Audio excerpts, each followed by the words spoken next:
నమస్కారం. అహల్య న్యూస్ కి స్వాగతం. ఈనాటి ముఖ్యాంశాలు.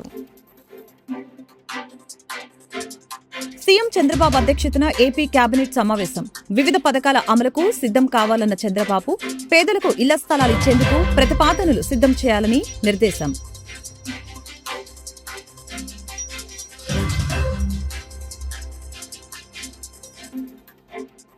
విశాఖ స్టీల్ ప్లాంట్ ను కాపాడటానికి కేంద్ర ప్రభుత్వం క్యాపిటివ్ మైన్స్ కేటాయించి సైల్లో విలీనం చేయాలని సిపిఐ రాష్ట్ర కార్యదర్శి కె రామకృష్ణ డిమాండ్.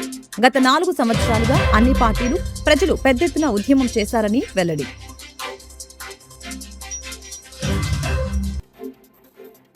యువతకు ఉద్యోగాలు, పెట్టుబడుల ఆకర్షణ లక్ష్యంగా మంత్రి లోకేష్ దావోస్ టూర్. ఈ నెల 20 నుంచి 24 వరకు దావోస్ లో జరిగే వరల్డ్ ఎకనామిక్ ఫోరం సదస్సుకి మంత్రి లోకేష్ 30 మంది దిగ్గజ పారిశ్రామికవేత్తలతో భేటీ కానున్న మంత్రి లోకేష్. వచ్చే ఆర్థిక సంవత్సరం ప్రారంభంలో పలు పథకాలకి శ్రీకారం చుడుతున్నామని ఏపీ ముఖ్యమంత్రి చంద్రబాబు వెల్లడించారు. పేదలకు ఇళ్ల స్థలాలు ఇచ్చేందుకు ప్రతిపాదనలు సిద్ధం చేయాలని అధికారులకు దిశానిర్దేశం చేశారు. సీఎం చంద్రబాబు అధ్యక్షతన ఏపీ కేబినెట్ సమావేశం జరిగింది. ఈ సమావేశం ముగిసిన అనంతరం రాజకీయ అంశాలపై చర్చ జరిగింది.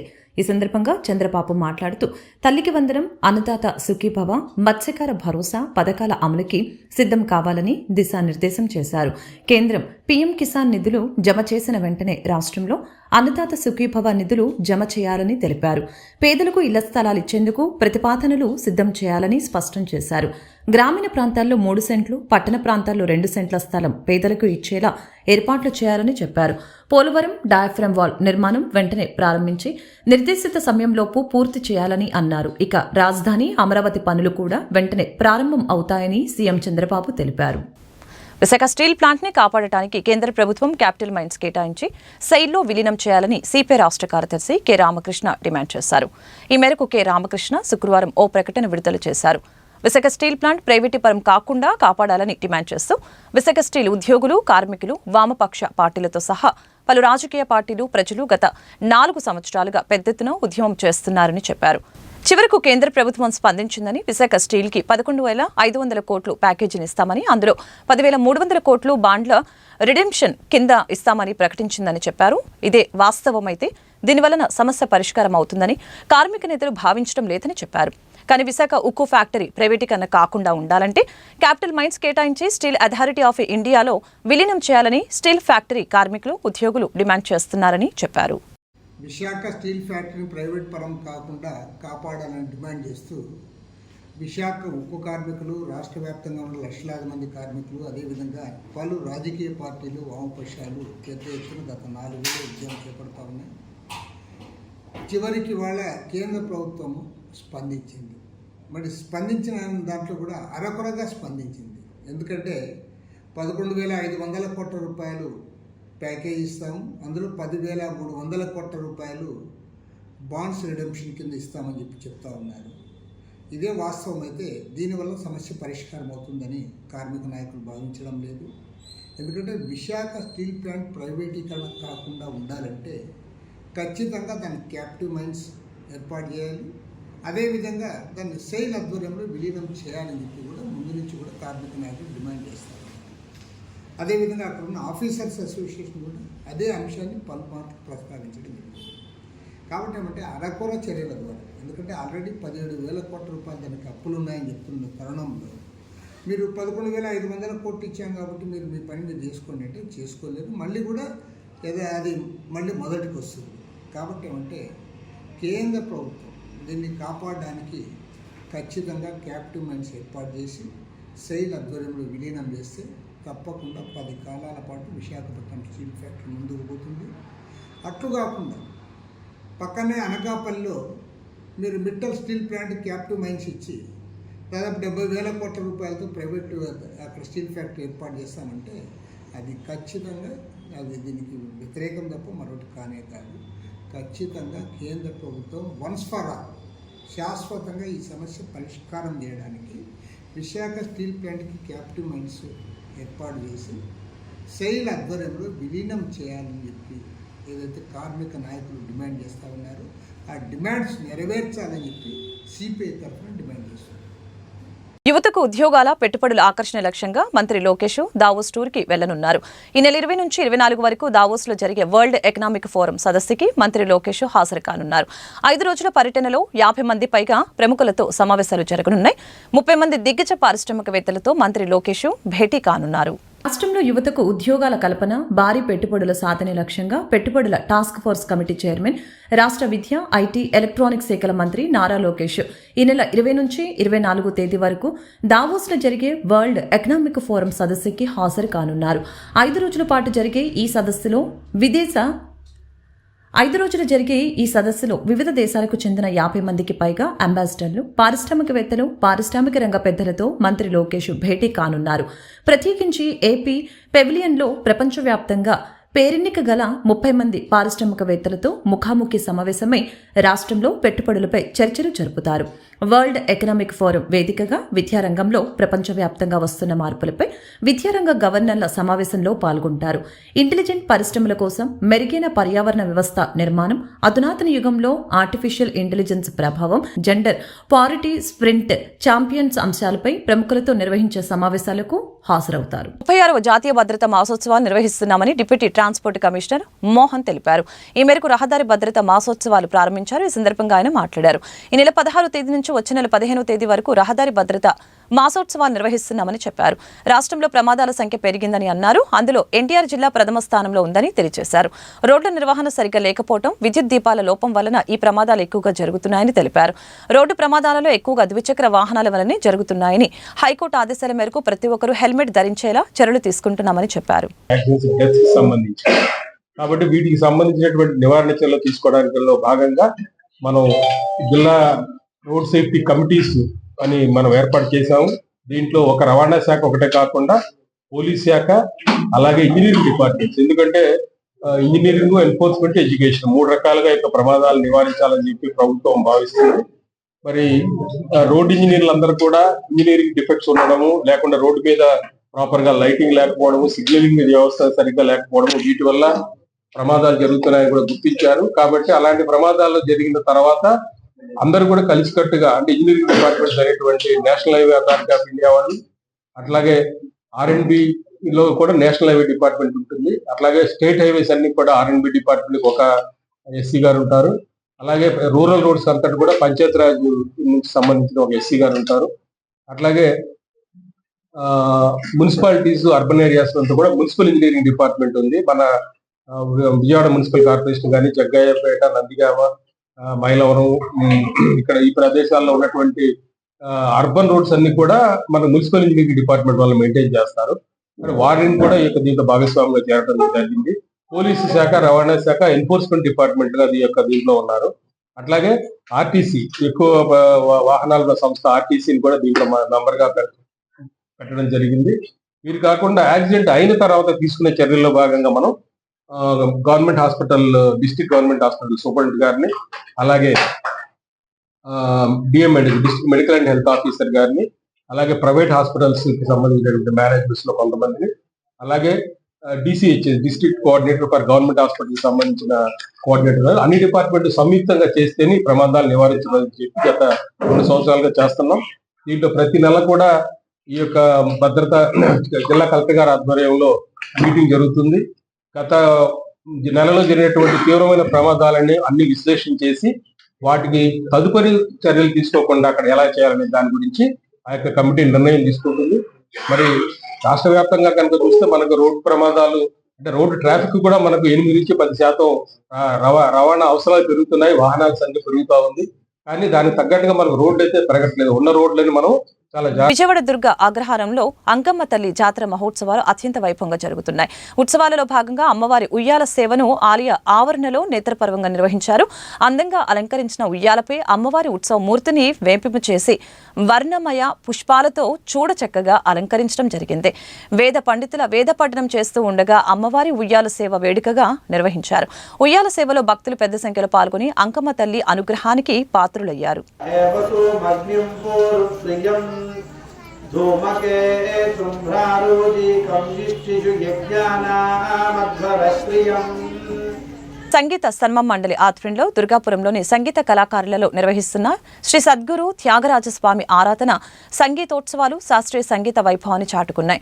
శుక్రవారం కార్యక్రమంలో త్యాగరాజస్వామి రచించిన విజయవాడకు చెందిన గుడిపాటి శ్రీ లలిత గానం, మొదటి కృష్ణసాయి మృదంగం, అంబటిపూడి కామాక్షి వైలన్ త్యాగరాజస్వామి కృతుల్ని ఆలపించి అలరించారు. సంస్థ అధ్యక్షులు మోదుమూడి సుధాకర్ నిర్వహించారు.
కేల్ యూనివర్సిటీ విజయవాడ హైదరాబాద్ క్యాంపస్లలో ఇంజనీరింగ్ కోర్సులలో ప్రవేశానికి జాతీయ స్థాయిలో నిర్వహించిన మొదటి విడత ఇంజనీరింగ్ ప్రవేశ పరీక్ష ఫలితాలను యూనివర్సిటీ ఉపకులపతి డాక్టర్ పార్థసారథి వర్మ గురువారం విడుదల చేశారు.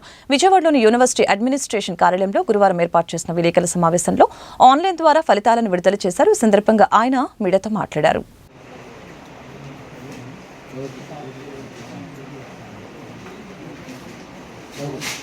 అందరికీ నమస్కారం.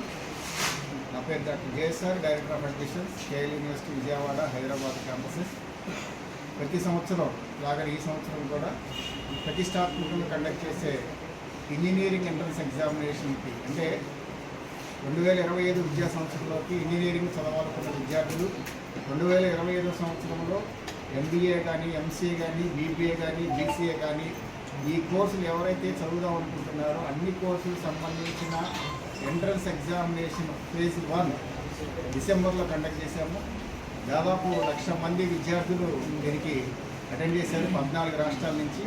ఈ 14 రాష్ట్రాల్లో కండక్ట్ చేసిన ఈ ఎంట్రన్స్ ఎగ్జామ్ యొక్క రిజల్ట్స్ ఈరోజు విడుదల కానున్నాయి. మా వెబ్సైట్లో ఇప్పుడు లింక్ అప్లోడ్ చేశారు. ఇమీడియట్గా స్టూడెంట్స్ ఆ ర్యాంకులు ఎవరైతే ఇంజనీరింగ్ చేయాలనుకున్న విద్యార్థులందరూ కూడా ఇమీడియట్గా ఆ ర్యాంకులు తీసుకొని ఒకవేళ ఆ ర్యాంకు కనుక పెద్ద ర్యాంక్ అయినా లేదు ఇంకోసారి రాద్దాం అనుకున్న వాళ్ళు నెక్స్ట్ జరిగే ఫేజ్ 2 ఫిబ్రవరిలో జరిగే ఫేజ్ 2 ఎగ్జామ్కి అటెండ్ కావచ్చు. కేఎల్ యూనివర్సిటీలో ఎంట్రన్స్ ఎగ్జామ్ ద్వారా స్టూడెంట్స్కి చాలా బెనిఫిట్స్ ఉంటాయి. 10% నుంచి 100% వరకు ఫీజులో రాయితీలు ఉంటాయి. ఎవరైతే విద్యార్థులు ఈ ఇంజనీరింగ్లో చేయాలనుకునే వాళ్ళకి ఇది ఒక మంచి సదవకాశము. ఈ ఎంట్రన్స్ ఎగ్జామ్ ద్వారా స్టూడెంట్స్కి మంచి లబ్ధి పొందుతుంది. ఇంకా స్కాలర్షిప్ రూపంలో వాళ్ళకి 100% వరకు ఫీజుల్లో రాయితీలు ఉంటాయి. కాబట్టి ఈ ర్యాంక్ బేస్ చేసుకొని అలాగే ఇంటర్మీడియట్ మార్కులు బేస్ చేసుకొని అలాగే రేపు జరగబోయే JEE ఫేజ్ 1 రిజల్ట్ బేస్ చేసుకొని కూడా వాళ్ళకి అడ్మిషన్స్ ఇవ్వడం జరుగుతుంది. JEE ప్యాటర్న్లో జరిగిన కేఎల్ ఎంట్రన్స్ ఎగ్జామినేషన్ కంప్లీట్గా JEE ప్యాటర్న్లోనే ఉంది. అదే ప్యాటర్న్లో కండక్ట్ చేసిన ఎగ్జామ్ వాళ్ళ స్టూడెంట్స్కి ఎంతో ఉపయోగకరంగా ఉంటుందనే ఉద్దేశంతో JEE కంటే ముందుగానే మా రిజల్ట్స్ మేము అనౌన్స్ చేస్తున్నాము. బేస్ చేసుకొని ఈ రిజల్ట్ బేస్ చేసుకుని వాళ్ళందరూ కూడా కేఎల్ యూనివర్సిటీలో చదవాలి అంటే, ఉద్యోగం పొందాలి అంటే ర్యాంకు కంపల్సరీ. ఆ ర్యాంక్ బేస్ చేసుకుని వాళ్ళకి స్కాలర్షిప్లు వస్తాయి. లేటెస్ట్గా మా వీసీ గారు ఇప్పుడే చెప్పారు, ప్లేస్మెంట్స్లో నెంబర్ 1లో ఉన్నాము. 615 మంది రీసెంట్గా టీసీఎస్లో సెలెక్ట్ అయ్యారు. వాళ్ళందరూ కూడా ఒకప్పుడు కేఎల్లో మంచి ఉద్యోగ అవకాశాలు పొందుతూ వేరే దేశాల్లో, వేరే రాష్ట్రాల్లో మంచి పొజిషన్లో విద్యార్థులు చాలామంది కేఎల్ విద్యార్థులు ఉన్నారు. ఇలాంటి ప్లేస్మెంట్స్ కావాలి అంటే కేఎల్ ఎంట్రన్స్ రాసి తద్వారా అడ్మిషన్ పొందే ప్రతి ఒక్క స్టూడెంట్ కూడా ప్లేస్మెంట్ పొందడానికి అర్హులవుతారు. ఇందులో స్కాలర్షిప్లు 10% నుంచి 100% వరకు ఏవైతే ఉన్నాయో ఆ స్కాలర్షిప్లు పొందాలి అంటే ముందుగానే స్టూడెంట్స్ రిజిస్టర్ చేసుకోవాలి. ఎవరైతే స్టూడెంట్స్ విల్లింగ్గా ఉన్నారో అడ్మిషన్ తీసుకోవడానికి వాళ్ళందరూ ఆన్లైన్లో రిజిస్టర్ చేసుకుంటే ఆ ఏదైతే స్కాలర్షిప్లు ఉన్నాయో ఆ స్కాలర్షిప్లు ముందుగా పొందడానికి అర్హత సాధిస్తారు. గుంటూరు ప్రభుత్వ ఆసుపత్రిలో వెల్నెస్ క్లినిక్ ప్రారంభోత్సవం ఘనంగా జరిగింది. తూర్పు ఎమ్మెల్యే మహమ్మద్ నజీర్ ముఖ్య అతిథిగా హాజరై వెల్నెస్ సెంటర్ని ప్రారంభించారు. కార్యక్రమంలో GGH superintendent doctor Ramana SSP, స్థానిక కార్పొరేటర్ పోతురాజు సమత, డాక్టర్ సనికెల ఉమాశంకర్ తదితరులు పాల్గొన్నారు.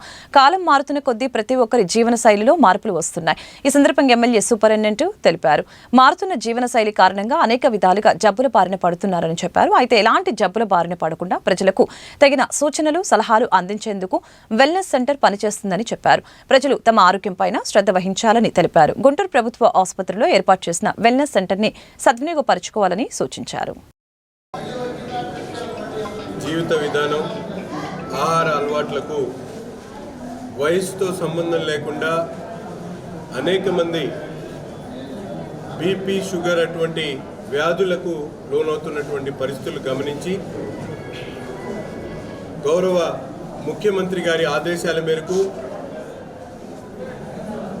వైద్య శాఖ మంత్రివర్యులు చొరవ తీసుకొని ఈ కార్యక్రమాన్ని ప్రారంభించుకోవడం జరిగింది. వెల్నెస్ క్లినిక్ పేరుతో రాష్ట్ర వ్యాప్తంగా ఉన్నటువంటి ప్రభుత్వ వైద్యశాలలో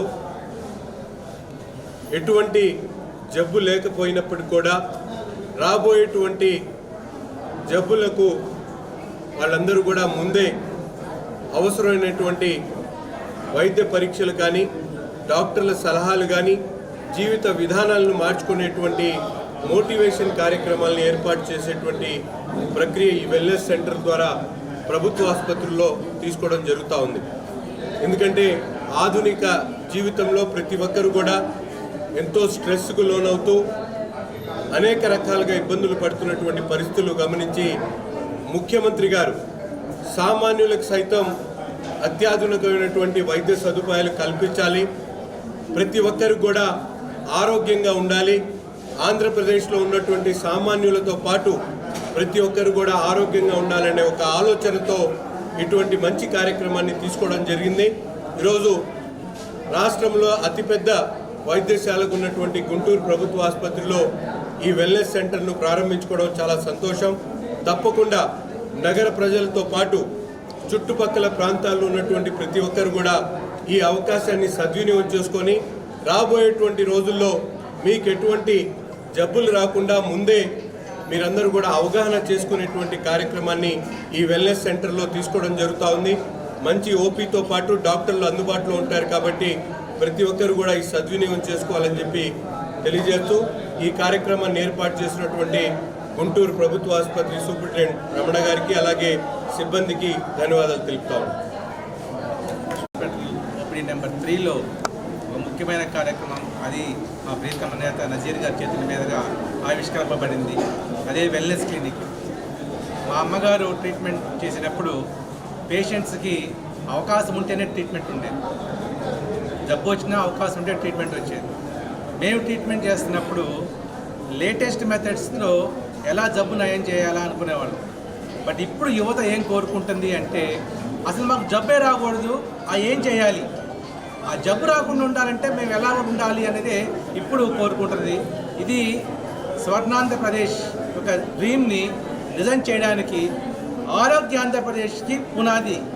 ఈ ఆరోగ్య ఆంధ్రప్రదేశ్ ఉంటేనే స్వర్ణాంధ్రం సాధించగలమని చంద్రబాబు గారు నమ్మటం వల్ల ఈరోజు ఈ కార్యక్రమాన్ని మనం అన్ని హాస్పిటల్స్లో మొదలుపెట్టారు.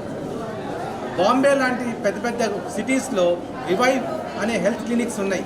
అవన్నీ వెల్నెస్ క్లినిక్స్ చాలా కాస్ట్లీ. ఇప్పుడు కామన్ మ్యాన్ కూడా అందుబాటులో వచ్చినాయి.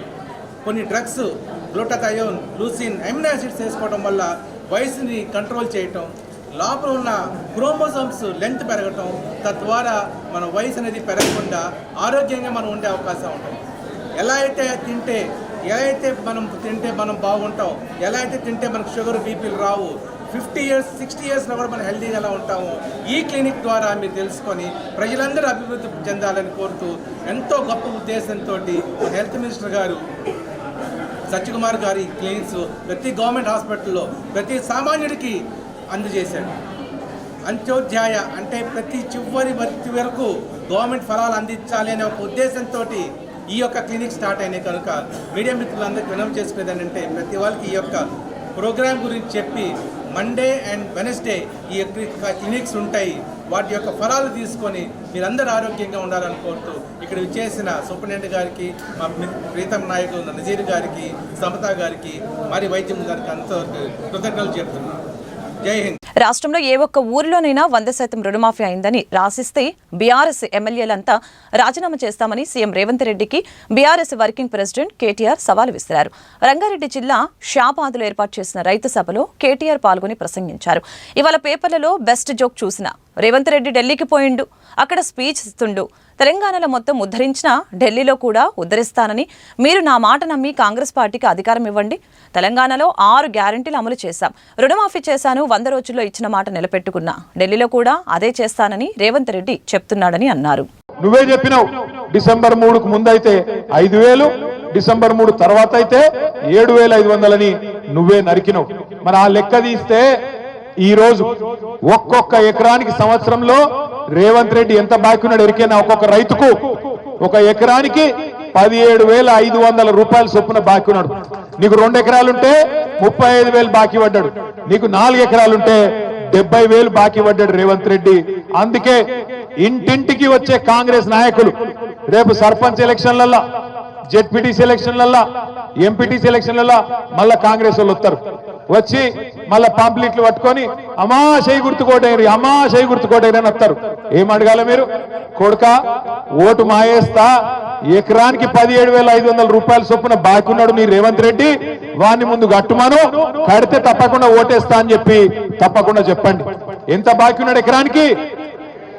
17,500 రూపాయలు బాకీ ఉన్నాడు. 2 ఎకరాలుంటే 35,000 బాకీ, 4 ఎకరాలుంటే 70,000 రూపాయలు బాకీ ఉన్నాడు రేవంత్ రెడ్డి. రాగానే బాకీ ఉన్నాను ఎట్లా అడుగుతాం మనం? అవసరమైతే గల్ల పట్టుకొని అడగాలి.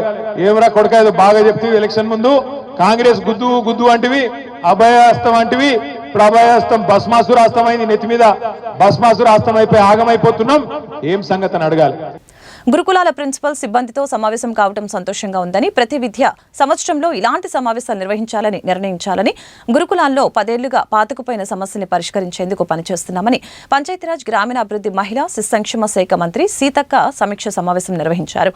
ఈ సందర్భంగా మంత్రి మాట్లాడారు. పిల్లలే ఈ దేశ భవిష్యత్తు, వారి భవిష్యత్తు మీ చేతుల్లోనే ఉంది. తోటమాలి మొక్కలను ఎలా జాగ్రత్తగా సంరక్షిస్తాడో అదే రకంగా విద్యార్థుల్ని తీర్చిదిద్దాలని తొలి ప్రధాని నెహ్రూ చెప్పారని తెలిపారు. దేశ భవిష్యత్తు తరగతి గదిలోని నిర్మితమవుతుందని అన్నారు.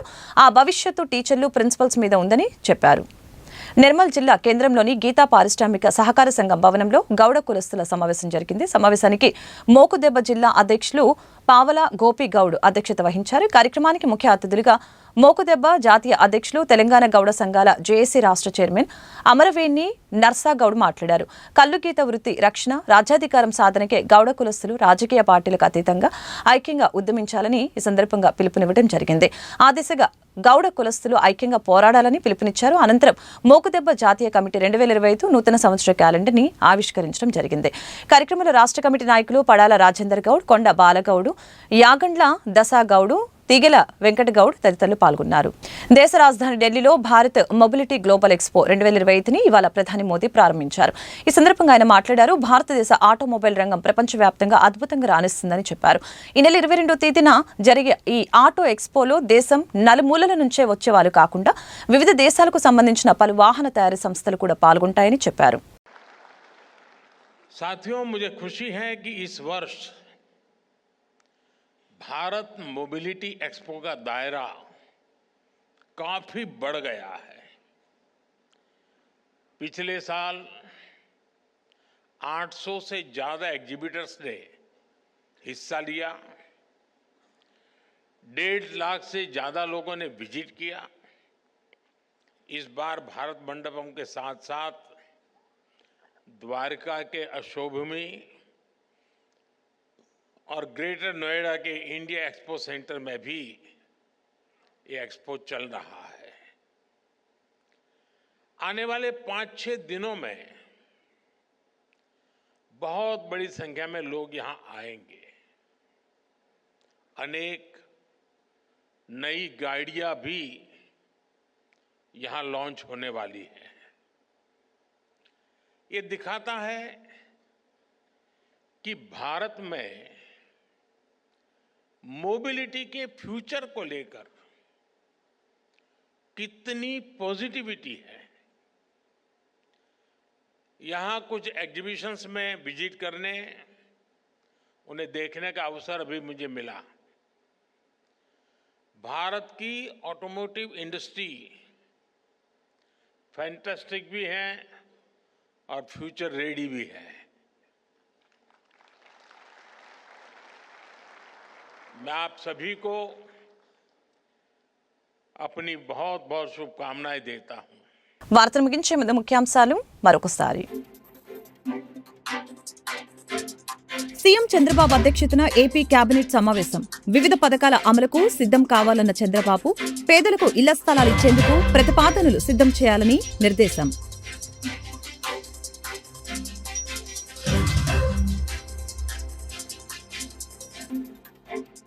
విశాఖ స్టీల్ ప్లాంట్ ను కాపాడటానికి కేంద్ర ప్రభుత్వం క్యాపిటివ్ మైన్స్ కేటాయించి సైల్లో విలీనం చేయాలని సిపిఐ రాష్ట్ర కార్యదర్శి కె రామకృష్ణ డిమాండ్. గత 4 సంవత్సరాలుగా అన్ని పార్టీలు, ప్రజలు పెద్ద ఎత్తున ఉద్యమం చేశారని వెల్లడి.